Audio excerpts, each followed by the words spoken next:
Hello students, how are you all? Welcome to my channel. So students, today we are going to discuss about the next poem from Standard 10 NCERT textbook First Flight. And we are talking about the poem For Anne Gregory, which is written by William Butler Yeats. Now this is the last poem of this textbook and this is the most important one according to me.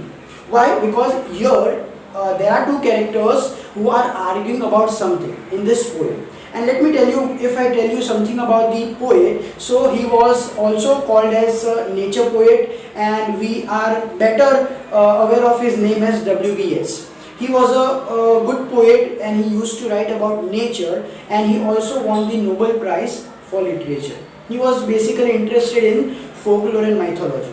Okay, so if we talk about the poem, this poem has 3 stanzas. Per stanza has 6 lines. And what the theme of this poem is? The theme is actually that there are two characters. One is a male character and another one is a female character. And they both are arguing about something in this poem. What is that argument about? Let's find out through this poem. So let's start. Never shall a young man, thrown into despair by those great honey-colored ramparts at your ear, love you for yourself alone and not your yellow hair. So let me tell you, this first stanza is spoken by a male character to female character. And what he says that never shall a young man thrown into despair. See, basically the word despair means to be in sorrow. But here it means that to be disturbed or to be distracted by someone's beauty. Basically from woman's beauty. So he says that never shall a young man thrown into despair. Despair means, I told you, distracted by those great honey-colored ramparts at your ear. Now students, let me tell you, the word ramparts means, in literary sense, it means the huge defensive walls which is built in front of the, you can say in the top, at the top of the fort to protect that. But here it means the women's hairs. So what poet says that never shall a young man thrown into despair by those great honey-colored ramparts at your ear, love you for yourself alone and not your yellow hair. So there are very few people, according to the poet, who love you for your internal beauty.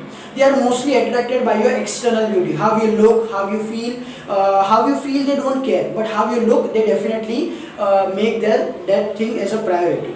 Okay, so they feel that, and according to the poet, he says that never shall a young man will love you for just for your internal beauty. I can say that they will love you for your external beauty more than your internal beauty. How you feel internally, they don't care.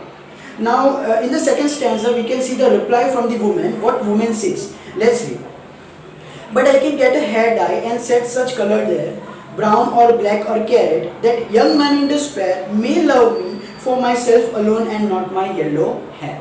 So in the second stanza, after listening to the first lines, or you can say the first stanza of the poet, she says that if the problem is my yellow hairs, if the problem is with my yellow hairs, then what I can do to solve it? I can get a hair dye and set such a color there, and the colors are from yellow to brown or black or carrot, that young man in despair. And further what she says, that young man in despair may love me for myself alone and not my yellow hair. So see, she feels that if I change the color of my hair, then probably people would love me for my internal self and not just for my external beauty. That is the point which is kept over here from the woman.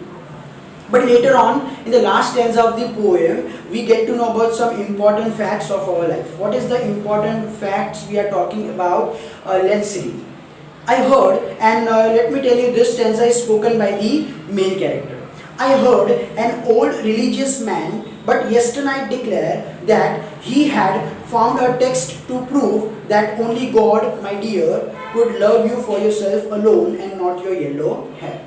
So in the last stanza of the poem, poet very significantly tries to tell us that in this world, according to our old religious man, what old religious man has said yesternight. What is the meaning of yesternight? Yesternight means yesterday night, or you can use the word last night. So according to the poet, he says that I heard an old religious man. So probably he's talking about some monk or some saint who gives us some religious sermons. Okay, he says that yesterday declared that what he had declared, old religious man, that he had found a text to prove that only God, my dear, could love you for yourself alone and not your yellow hair. So according to the old religious man, he had found a text to prove that only God can love us unconditionally for what we are in reality.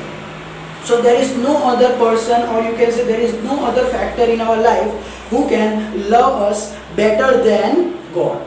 So according to this poem, we get a very clear idea about the fact that in this world, in this modern age, we are mostly attracted, or we are carried towards some external beauty, but we don't care about internal beauty. We just look out for physical attractions and we don't focus on internal beauty or internal well-being of a person. That is a problem which William Butler Yeats is trying to focus on. So according to the poet, what he says that we should focus more on internal beauty. We cannot focus on external beauty our whole life, and we can stay happy with any person. Obviously, if there is an external beauty, that's fine, that's very good. But along with that, what is the most important thing? We should also look out for internal beauty. जो हमारी अंदर की जो सुंदरता होती है, वो ज़्यादा important होती है. अगर आपको मैं शॉर्ट में बोलूँ, तो इंटरनल ब्यूटी जो है वो एक्सटर्नल ब्यूटी से बहुत ज़्यादा इम्पॉर्टेंट है. Okay, so this is it from this poem, students. I hope you like this video. If you did so, please hit the like button and show me your support by subscribing to my channel so that I can upload more videos according to your convenience. So thank you so much for watching, students, and keep learning, keep growing.